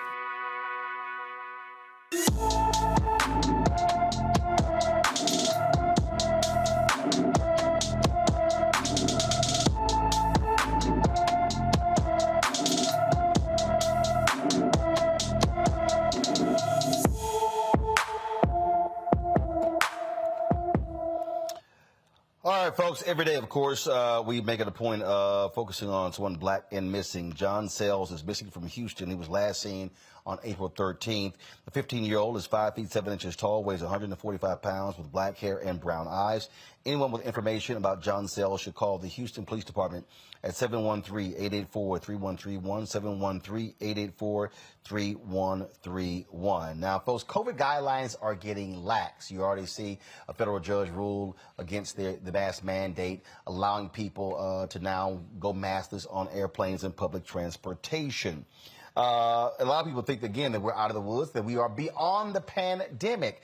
Dr. Anothy Fauci talked about this, and people have misconstrued what he said when he talked about the pandemic and endemic. So we wanted to break this thing down. So here's actually what he said, the full comment. Here we are. It's the end of April. It's the spring of 2022. How close are we to the end of this pandemic? Well, that's an unanswerable question for the following reason. And I don't want to be evasive about it, but let me tell you why I'm giving you that answer, Judy.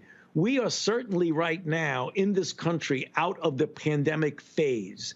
Namely, we don't have 900,000 new infections a day and tens and tens and tens of thousands of hospitalizations and thousands of deaths. We are at a low level right now. So if you're saying, are we out of the pandemic phase in this country? We are. what we hope to do, I don't believe, and I've spoken about this widely, we're not going to eradicate this virus. If we can keep that level very low and intermittently vaccinate people, and I don't know how often that would have to be, Judy. That might be every year, that might be longer, in order to keep that level low. But right now, we are not in the pandemic phase in this country. Pandemic means a widespread throughout the world infection that spreads rapidly among people. So if you look at the global situation, there's no doubt this pandemic is still ongoing. So, folks, we'll understand this here. 82,915,075 confirmed COVID cases in the United States, and we've actually crossed the 1 million dead total. 1,019,860 deaths due to COVID. Geneticist Eugene Copeland joins us now from San Antonio. Glad to have him here. So please explain for the people, pandemic, endemic. So break it down, as Joe Madison said, put it where the ghosts can get it, what Fauci was just talking about.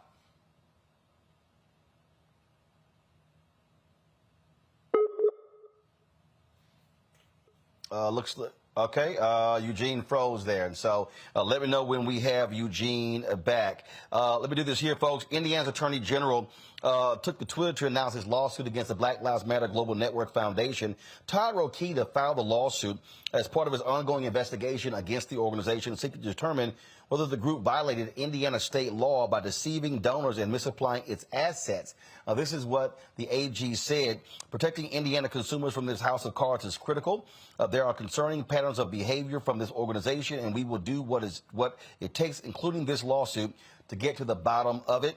There are many Indiana stakeholders and donors who have been impacted by these allegations. This lawsuit will allow for a court to swiftly and efficiently resolve the state's request for information.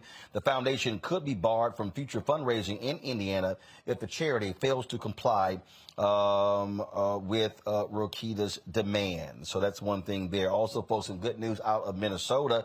The state has been welcoming its first black bank located in Minneapolis. The Detroit-based First Independence Bank is promising to close the wealth inequities in Minnesota. The bank has received rare support from other typically competitive financial institutions. This is the first branch they have outside of Michigan, and there are plans to open a second location in Minneapolis. Speaking of doing some opening, Queen Latifah, she has returned to her hometown of Newark, New Jersey to break ground on a new affordable housing unit. The Rise Living development will have 76 units, including 20 townhouses. 16 of the units will be income-based. Newark residents are suffering from high rent prices and gentrification and redevelopment. Over half of Newark's residents are living in poverty, and Latifah wants to build houses fit for a queen. I could build something in this city that I could live in, that Queen Latifah could live in, not just Dana. Dana could live anywhere. If you know Dana, you know Dana can roll. The victim's family wants to know, first of all, this project has been in the making for more than 10 years. All right, then. Let's see. Eugene, are you there? I am. Can you hear me? I'm sorry, my bad. I'm sorry. Ian, are you there? I am. Can you hear me? Okay. Yep, we got you. There we go. Okay, so you heard what Fauci said. Break it down for us. What's the difference between a pandemic, endemic? Where are we? What should we be doing? Right. So when we're talking about a pandemic, we're talking about that acute phase where you begin, right? When we start talking about endemic, we're starting to talk about lower levels that may be manageable. But endemic does not mean not dangerous. You have to remember that malaria is endemic to Western Africa and it kills millions of people a year. Malaria is endemic to Western Africa and throughout Asia and kills millions of people a year. So the endemic phase does not mean not dangerous. It simply means that it's here to stay. So where we are right now, in terms of, again, 82 million cases, 1 million people dead. And we do have these people who kind of like, hey, man, it's all good. I mean, I had all these white conservatives hitting me mad because I wore a double mask on the airplane. I had these goggles on. They're like, why are you wearing goggles? COVID can't impact your eyes. It can. But also keeping yourself from touching your eyes. And it's, whoa, you're double masked. Then people who are saying, you've already had COVID, so therefore, you've got now herd immunity, but you have breakthrough cases. Right. I agree. So when people say things like that, in regards to I've had COVID before, therefore I'm immune, they are incorrect. And they are incorrect because 20% of people who get infected with SARS-CoV-2 don't even produce antibodies. Vaccine-induced immunity is the best form of immunity you can have. The reason why that is because when you get the whole virus, your B cells in your immune system have to make antibodies to everything that they see. That's dozens of proteins, right, on the surface of that virus. But when you have a vaccine, that vaccine is only giving you one target. And with that one target, you can produce antibodies that will allow your antibodies to encapsulate that virus, keep it from binding from the ACE2 receptor, and keeping it from getting inside of the cell. That's protecting you from disease, hospitalization, and death. It is quite interesting, again, looking at this. Fauci was supposed to go to the White House Correspondents' Dinner on Saturday night. Sitting at the table of ABC News, he pulled out, citing the fact that, going to have almost 3,000 people in this room. It's tightly packed, tables extremely close together. And when we had the Gridiron Dinner a few years ago, almost 100 people who were there got COVID. It was a super spreader event. And so there are some who are saying, I'm not quite sure if I'm trying to, go to that. And so still, what type of protection should we have? I mean, I get people who are like, you shouldn't be at a concert. You shouldn't be going to these various events. But we're seeing these massive events happening indoor and outdoors.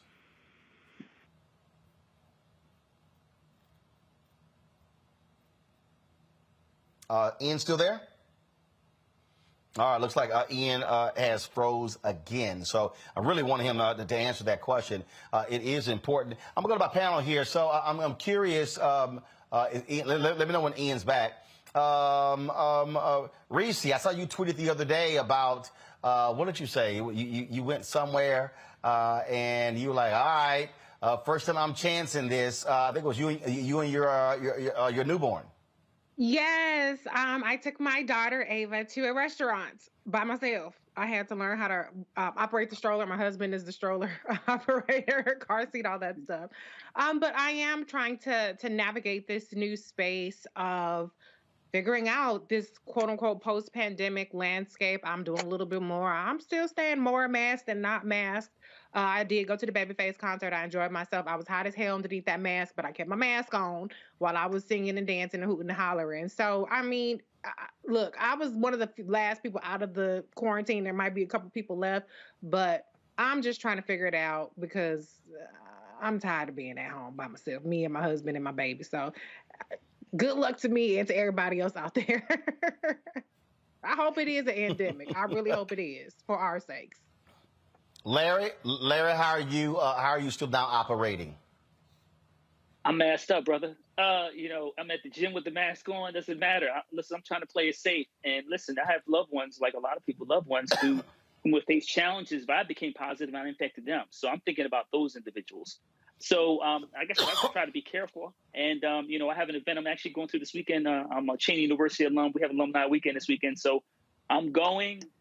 But I'm being real cautious, and I want to make sure I protect myself. I'll be masked up, but just go for a few hours and head out. But folks still need to be careful out here because people are still getting sick and dying, just not at the large numbers as we had before. Mm-hmm. Greg?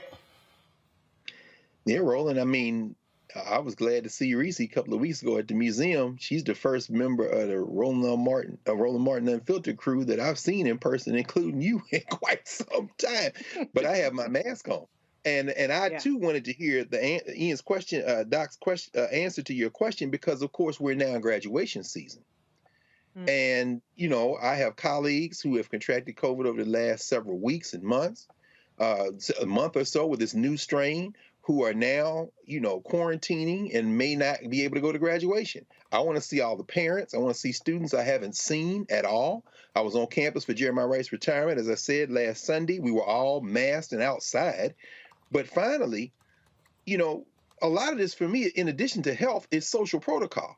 I have many friends who have contracted malaria for traveling to the continent and back because they didn't take their pills, they didn't take their medicine, they didn't get their shot. So as Doc said, it is endemic there. But when I am on public transportation in the city of Washington, D.C., as far as I'm concerned, if you don't have a mask on, that's a social protocol. What you're saying is you don't give a damn about my health. And yes, it is majority non-Black people I see without masks, but I see a lot of young people without masks, talking, ladder, and I'm not being resentful. I'm gonna keep my mask. What I'm saying is, you're saying to me, at least I'm imputing this to you, that my health is not important to you. And I think that what we're going to see going forward, and I would ask you, because you've been all over the country, including in the dead of the pandemic, when you were traveling to Georgia to get the vote out and going to South Carolina and North Carolina, what does it say when we see people who are not taking safety protocols when everybody else is, or fewer and fewer people are? What does it say socially about what we would consider to be a community or a society? I don't know. Indeed. All right, folks. We keep losing Ian's connection. Sorry about that. So hopefully we'll definitely get him back on to further talk about COVID. And that is it for us. Now, here, folks, here's the deal tomorrow. So tomorrow, the reason I'm here in Los Angeles, tomorrow is the 30th anniversary of the Rodney King riots. Remember what took place here when, black parts of LA went up smoke when they let those white cops off who beat Rodney King. 30th anniversary tomorrow. So Operation Hope, led by John Hope Bryant, they're having a private tour of the area to show what has happened economically. The mayor is going to be there. Congresswoman Karen Bass, who's running for mayor, she's going to be there as well. Rodney King's daughters are going to be there.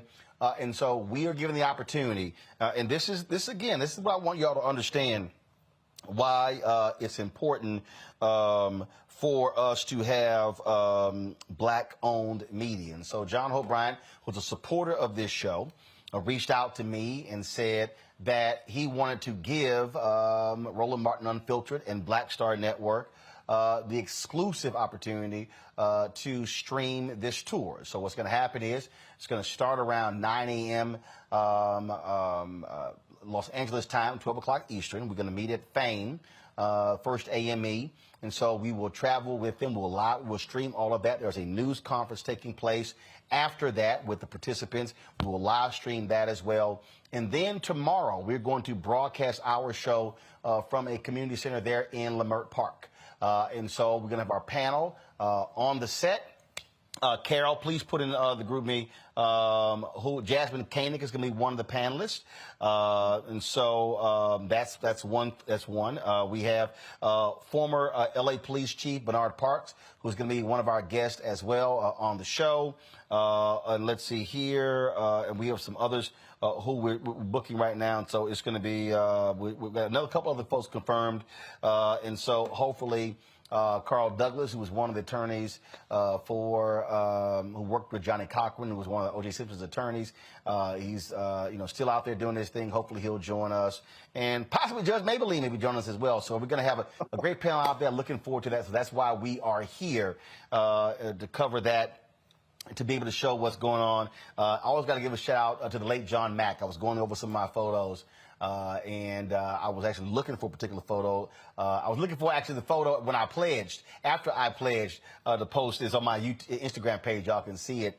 And actually was sort of sad because it was like all of these. Happy anniversary, bro. It was like happy anniversary. Well, I appreciate it. Yeah. My 33rd alphaversary was yesterday.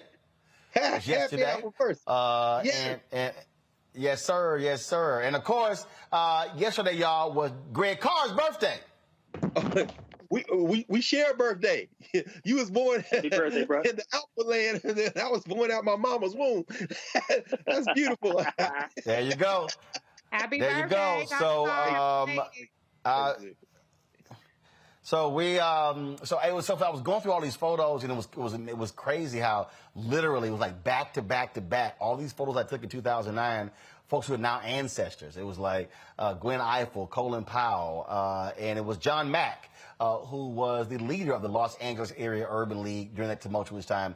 And so We're going to be, again, covering those issues tomorrow. So that's why we are here. And so, and this is what I need people to understand. And y'all have heard Reese say it. You've heard Greg say it. You've heard Larry say it. Right. Folks, this is why black media matters. White media ain't going to be focused on that area of town, what has happened, what's happened economically, looking back for 30 years.